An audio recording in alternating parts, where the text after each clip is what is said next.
ito ay rated SPG. Striktong patnubay at gabay ng magulang ang kailangan. Maaaring may masiselang tema, lengguwahe, karahasan, sexual, horror o droga na hindi angkop sa Nagbaka sakali ang magkapatid na Lyra at Mira upang dalawin ang kanilang Ashti Pirena upang kilalanin nga itong mabuti.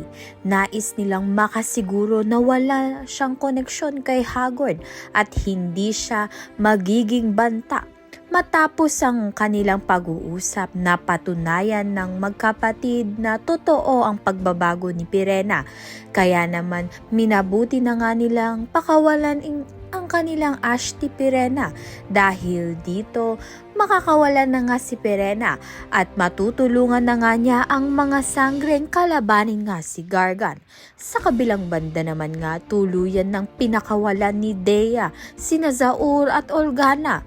Ayon nga kay Gargan, sumusunod sa kanya itong si Dea sapagkat ang kanyang mga magulang ang nananatiling kahinaan ni Dea.